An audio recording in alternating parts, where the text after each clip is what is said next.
to our honored guests, His Excellency, the Ambassador of the People's Republic of China to the Philippines, Jing Chuen, the President of the Filipino-Chinese Youth Foundation Committee Incorporated, Mr. Steve Chua, to our Mayor, Honorable Jennifer M. Cruz, to our Vice Mayor, Leandro Panganiban Jr., and to the other officers of the local government, to the barangay officials, our teaching and non-teaching staff of the Department of Education, to our parents, students, and guests from Metro Manila.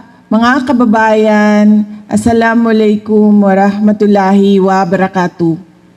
Madayaw, umayong adlaw kaninyong tanan. Magandang araw sa inyong lahat. Good day to everyone. First off, I'd like to thank the Embassy of the People's Republic of China and the Filipino-Chinese Youth Foundation Committee Incorporated for recognizing the need of Philippine schools for safe spaces like this for physical activities of our learners outside of the classroom, and for making it a dual-purpose covered court with the basketball amenities. Thank you so much for filling in the gap of the required resources and budget for an installation, an infrastructure such as this, which is not provided for in the budget of the Department of Education nor the Office of the Vice President. I was telling the Ambassador earlier that we are truly grateful since the Department of Education, we are not allowed to allot a budget for covered courts.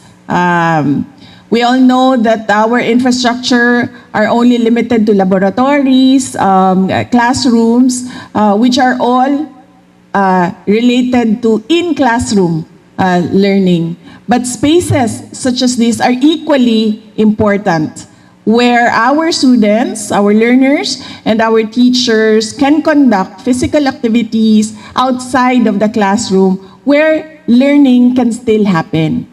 And we thank you, our donors, for that. Even the Office of the Vice President, we are not allowed to identify infrastructure projects as well. And but we get the requests from our stakeholders, such as Leandro Panganiban Sr. Tagumpay. Papa mo ito, sir? Ah, okay. Oh, no? Yeah. Taka ako, bakit si Leandro? Your father. Ah, okay. Leandro Panganiban, Senior, Tagumpay High School. Is senior still living, sir? Okay. So, yes. Just a backgrounder, I first came to Pola on a not happy note, because an oil spill happened. So I had to come here to ask the local government, how can the Office of the Vice President help the families that were affected by the oil spill. And because I was then Education Secretary, wherever we go, we always make sure that we visit a school or two, an elementary school and a high school or integrated school, to discuss with the non-teaching and teaching personnel of the needs of the learners and the personnel. So we chose this school to visit after we went and empathized with the victims of the oil spill. We chose this school to visit, and we were able to talk to our school head then, Christopher Liabe, and now our school principal. Congratulations, sir. And many things He endorsed many things that were needed by the school. And then we were somewhere up there, far up there. He was pointing to this area. We didn't go down to this area, and I wasn't really I had no intent to go down in this area because I knew then at the time that I could not give him his request because there was no source of fund. I cannot get it from the Department of Education. I cannot get it from the Office of the Vice President. I do not know if my memory serves me right, but maybe I answered with, "Ang Diyos na ang bahala dyan, sir. Let's see. God will provide." That's usually my answer if I know that I cannot give the request. And true enough, there was a partnership with the Office of the Vice President and the Embassy of the People's Republic of China and the Filipino-Chinese Youth Foundation Committee Incorporated. And it filled in the gap.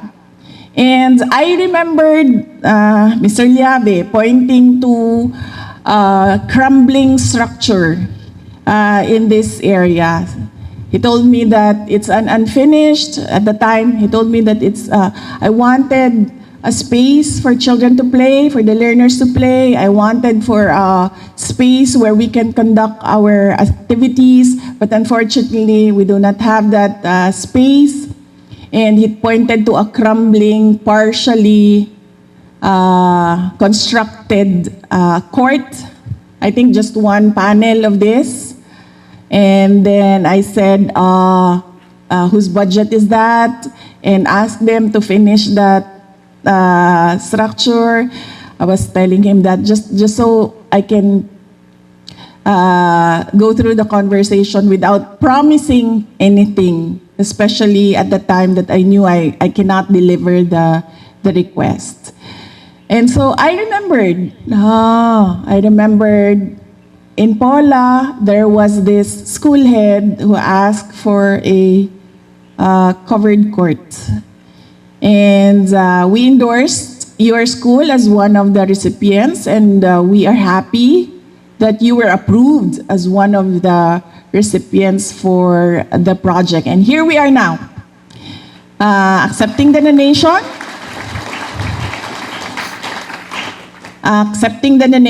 and giving thanks to God for always providing our needs, and thanking our generous donors for recognizing the need for a safe space for the learners. Alam nyo, ang aking anak ay naglalaro ng basketball. Ang anak ko ay 12 years old, grade 7 siya. So, mahilig siya sa basketball. Nagkaroon siya ng hilig sa basketball dahil ang asawa ko ay mahilig din sa basketball. Ngayon, ang part-time na trabaho ng asawa ko ay manager ng Lasal team na basketball. Yung naglalaro sa UAAP. Yun yung kanyang part-time na trabaho. At 3 years old, 4 years old pa lang yung anak ko na lalaki, ay pinasimulan na siya ng kanyang tatay na sumali ng basketball clinic, 3 araw sa summer, 1 linggo sa summer. Tapos naglalaro sila sa computer ng basketball, nanonood sila ng NBA, nanonood sila ng Philippine Games, nanonood sila ng UAAP, at doon siya nagkaroon ng interest sa basketball, yung aking anak. Na kung makikita nyo, minsan lumalabas siya sa social media, makikita nyo siya. Meron siyang skill, natural skill sa basketball na tinatanong ko lagi ang aking asawa. Sabi ko, alam mo ikaw, hindi ka marunong at magaling mag-basketball. Nagtataka lang talaga ako, paano ka nagkaroon ng anak na magaling mag-basketball. Kasi alam nyo, yung asawa ko, gustong-gusto talaga niya maglaro ng basketball, pero yung basketball talaga ayaw na ayaw siya. Isang beses, bago lang, sasabihin ko sa inyo, ito nangyari, ito totoo. Umuwi siya sa bahay, ang laki nung black eye niya. Nagulat ako. Sabi ko, anong nangyari sa'yo? Laki nung black eye dito. Sabi niya, nasiko ako sa basketball kasi naglaro siya sa Integrated Bar of the Philippines Davao Chapter. So meron silang mga lawyers lahat, mga abogado lahat naglalaro ng basketball. So nasiko siya. Nagulat ako. Sabi niya, siko ako. Mura, yung batang abogado na yun, hindi marunong ng basketball. Sabi ko, baka siguro kayong dalawa ang hindi marunong maglaro ng basketball. At sinasabi ko sa kanya, kasi ang tagal na wala nung black eye niya. So sabi ko sa kanya, pag lumabas ka ha, sabihin mo talaga na dahil yan sa basketball. Kasi baka isipin ng mga tao, sinuntok kita. So, sabi ko sa kanya, yan ang mga senyales galing sa langit na hindi ka basketball player. Ikaw ay team manager lamang. Hanggang dyan ka na lang. Manood ka ng basketball, mag-cheer ka ng basketball. Pero, sabi ko nga, influensyado niya, yung influence niya sa basketball doon sa anak ko, na naging passion, interest ng anak ko yung basketball. So, itong anak ko, ang problema sa kanya ay pag nagtitraining, meron siyang training, inaano siya ng tatay niya, nandyan na yung trainer mo, nandyan na yung coach mo, mag-training ka na. Hindi ko alam, siguro ang coach ay anak ito ni Inday Sara. So pag sinabi ng bata na ayaw ko na, tumitigil yung training. Tumitigil yung coach. So sabi ko sa kanya, hindi ganyan ang training. Hindi ganyan ang paglalaro ng basketball na pag sinabi mo, ayaw ko na, ay titigil na ang lahat. So sabi ko sa kanya, sayang yung interest mo na matuto kung titigil lang ka lang din. So sabi ko sa kanya, ngayong summer darating, hanap tayo ng magtitrain sa'yo na sa ibang lugar. Hindi kung saan ikaw ang nasusunod. Doon tayo sa kung saan yung trainer at yung coach mo ang nasusunod. So naghahanap ako sa internet, nagre-research ako. Dami ko nang natutunan sa basketball, no? Kahit ako, pwede na siguro akong maglaro ng basketball. Imagine nyo, sa sobrang kakahanap ko ng mga basketball training program, nalaman ko na kapag pala ikaw ay mag-shoot, yung siko ay hindi dapat bumaba dito sa baba ng iyong bewang. Pero kailangan mo din ibaba yung tuhod. At merong point na dito sa taas na kailangan mo na bitawan ang bola kasi pag hindi mo siya binitawan dito sa height na ito ay hindi na talaga siya masushoot mo. Meron na akong mag-antay ka, Mayor, gagawa na ako ng team.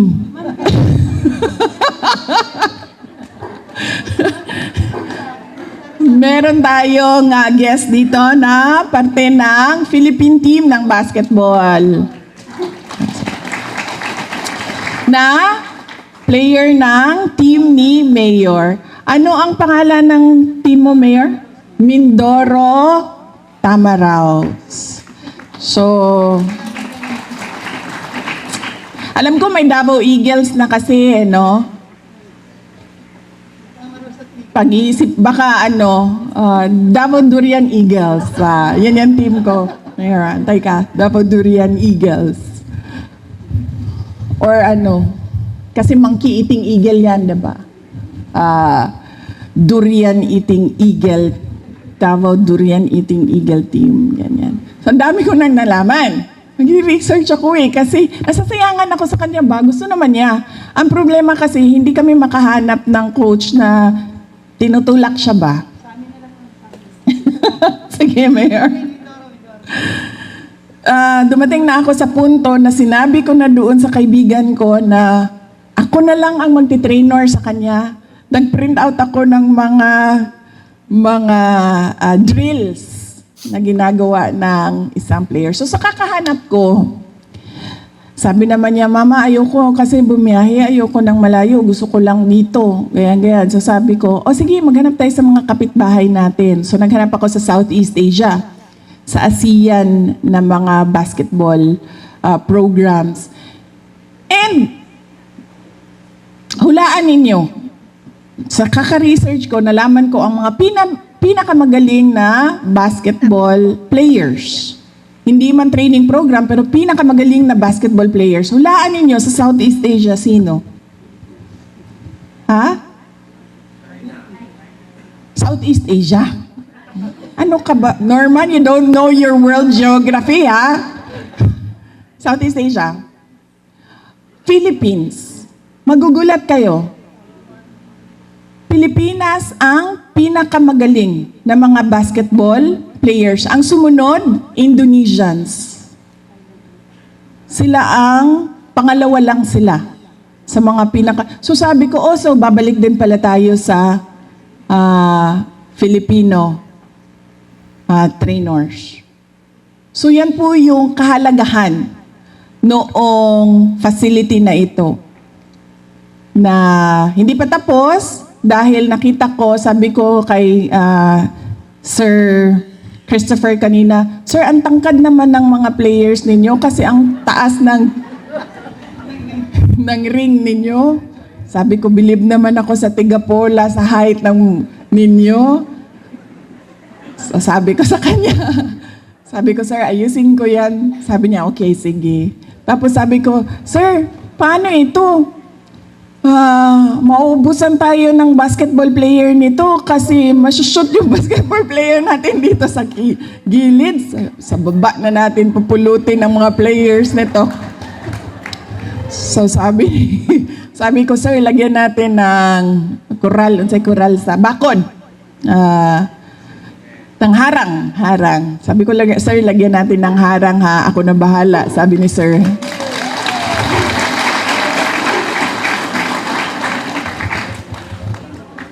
Diba? Kasi hindi tayo makapaglaro ng maayos nito kasi titigil ka dyan kasi matatakot ka mahulog. Tapos kung sobrang gigil naman yung bata, doon na talaga sa baba pupulutin yung bata. So, iyon ang sinasabi ko. I'm stressing the importance of spaces like this for our learners. Kasi this is where dreams will be made. Dito yon magsisimula. Yung anak ko, wala man siyang pangarap na maglaro ng basketball, pero inano siya ng tatay niya. Dinala siya doon sa paglalaro ng basketball. Yung mga lugar na ganito, walang plano yung bata. Pero pag nakita niya, pwede ako maglaro dito. At natuto niyang mahalin yung laro. Mangangarap na siya ng mas mataas pa sa kung ano yung nakikita niya sa kanyang komunidad. Yan din yung sinasabi ko lagi sa ating mga mag-aaral na kahalagahan ng edukasyon. Na noong nandito ako, hindi ko lang maalala kung meron akong grade na nakausap, na pinaintindi ko at lagi kong sinasabi, ito yung pinakasimple na pagpapaintindi sa mga bata kung ano yung kahalagahan ng pag-upo ninyo dyan sa classroom. Na alam mo, araw-araw napapagod ka na, araw-araw ayaw mo na makinig sa guro mo, napapagod ka na sa dami ng kailangan mong gawin at isubmit na hindi mo na naiintindihan, bakit ko pa ba isasubmit ito? Ano bang tulong nito sa buhay ko na pinasimpleng formula kung bakit kailangan pumasok dyan sa loob ng paaralan. Dahil laging sinasabi sa atin ng mga magulang natin, di ba? Kailangan mag-aral ng mabuti para mga mag-aaral para ano daw? Ang buhay ay bumuti. Pero, paano bumubuti ang buhay kung ikaw ay nag-aral ng maayos? Diba? Nag-aral ka ng maayos, bubuti ang buhay mo. Pero paano nangyayari yon? Pag nag-aral ka ng maayos, ikaw ay nagtatapos ng pag-aaral. Nagtatapos ka ng pag-aaral kasi naging masipag ka. At kapag ikaw ay nagtapos ng pag-aaral, ano nangyayari sa'yo? Nagkakaroon ng trabaho. Kasi ano bang kailangan natin sa trabaho? Yung kapitbahay namin, di naman nagtrabaho, di naman siya namatay. So anong kahalagahan ng trabaho sa buhay natin? Trabaho, negosyo, pangkabuhayan. Anong kahalagahan nun? Kapag may trabaho, merong pera. Kaya bumubuti ang buhay. At kailangan din maintindihan ng mga bata na magkaiba yung trabaho ng natapos lang ng grade 3. At iba yung trabaho ng nakapagtapos ng isang kurso o propesyon. Kasi kapag ikaw ay nagtapos lang ng grade 3, ang nalalaman mo ay hindi kasing taas nung ikaw ay nakapagtapos ng pagiging guro or pagiging nurse or pagiging engineer. Yung trabaho din na kukuha mo kung ano-ano lang na nasa tabi-tabi. Minsan, merong trabaho, minsan walang trabaho. Pero kapag ikaw ay nakapagtapos ng propesyon, tulad ng sabihin natin nurse, mag-a-apply ka sa hospital o kung saan man merong pangangailangan ng isang nurse. At yun nagbibigay sa iyo ng seguridad ng trabaho at seguridad ng pera o sweldo. At yun ang nagpapaganda ng buhay. Kasi minsan yung mga bata, nakakalimutan na nila kung bakit sila umuupo dyan at nawawalan na sila ng interest. Hindi na ako papasok kasi wala naman yang epekto sa buhay ko ang pagsasubmit ng kung anong-anong papel.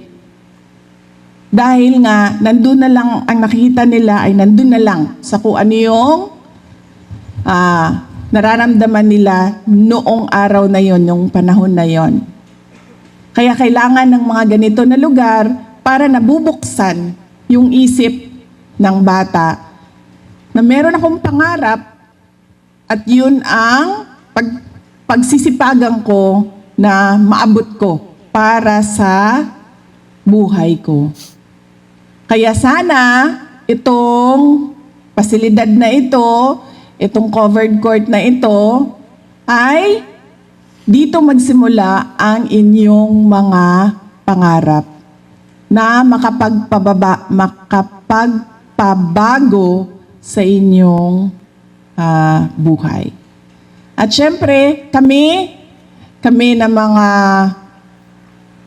kasama ang inyong mga magulang, ang inyong mga guro, magiging masaya kami para sa inyo dahil yung oportunidad na ibinigay namin, pagkakataon na ibinigay namin sa inyo ay nagbuga ng maganda para sa inyong buhay. Dahil itong Pola, itong lugar natin, itong Pilipinas natin ay inaalagaan lang namin para sa susunod na kabataan, para sa susunod na henerasyon. At syempre, ang gusto namin ay nakikita na maayos at handa yung susunod na henerasyon. Kaya din, sa dami-dami ng covered court na ibinigay ng ating mga donors sa buong Pilipinas, ay pinili ko lang ang mga lugar na sa tingin ko, pinili ko lang na pumunta sa turnover sa mga lugar na sa tingin ko ay kailangan ko ulitin ang mensahe sa mga kabataan ng pagkakaroon ng pangarap at pagtatapos ng pag-aaral. Noong nakaraang linggo, nandoon ako sa Masbate. Isa sa mga paaralan nila doon, kalimot na ko din. Villahermosa Elementary School. No, elementary yon. Villahermosa Elementary School sa Kawayan, Masbate. Nandoon ako. Kasi, madami ako napuntahan na lugar sa Masbate noong ako ay Education Secretary. Yung isang paaralan namin doon ay na-staffing ng NPA. So, nagbarilan sila sa labas ng paaralan. So, kailangan namin puntahan yung lugar dahil natatakot yung mga bata pumasok sa school. At natatakot din yung mga school personnel. So, kailangan namin pumunta doon, kausapin yung mga tao, at kausapin yung mga bata na tutuloy yung pag-aaral. Sa loob man ng classroom o distance learning man lang muna, pero tutuloy yung pag-aaral. At noong nakaraang December, dito lang, 2025, merong isang tiga Davao na namatay doon sa Masbate dahil sa engkwentro sa NPA. Noong December din, nakausap ko yung magulang. Nakausap ko sa video call dahil hindi man ako nakabisita doon sa kanyang burol. Nakausap ko sa video call yung mga magulang. At naramdaman ko yung sakit na pinaalam sa akin nung magulang na namatay yung kanyang anak sa engkwentro. Noong nakaraang taon din, dito din sa Oriental Mindoro, ay namatay yung kaibigan ng aking anak. Isang opisyal na namatay din sa engkwentro dito sa Baco, Oriental Mindoro. Kaya yung mga lugar na ganyan, yun yung binabalikan ko para ipaalala sa mga kabataan at lalong-lalo na sa mga magulang na huwag ninyong hayaan na madala yung inyong anak sa mga grupo na ang kanilang tumong layunin ay karahasan. Dahil kapag nadala yung anak, diyan na magsisimula yung hindi natutupad ang pangarap. At diyan na rin nagsisimula na nagkakaroon ng problema ang pamilya. Kaya napakahalaga na gabayan natin yung ating mga learners, yung ating mga anak na ang responsibilidad ng isang bata ay pumasok sa paaralan. Yun lang ang kailangan gawin ng isang bata. At huwag kayong magpadala sa mga pakikipaglaban at pakikibaka, lalong-lalo na kapag ang kanilang pamamaraan ay through violence o dahas. Kaya napakahalaga rin na mabigay ko ang mensahe na yan sa inyo. At syempre sa ating mga komunidad, ayaw man natin sumali dahil syempre ang gusto man lang natin ay makapagtrabaho tayo, makapaghanap buhay, yung ating mga anak makapasok sa paaralan ng walang nangyayari sa kanya, na safe sila.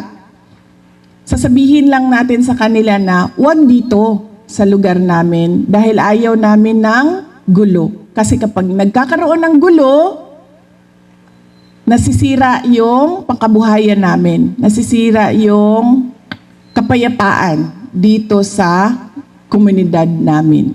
Hindi naman namin sinasabi, kaming mga nasa gobyerno, hindi namin sinasabi na lumaban kayo sa kanila. Wag na.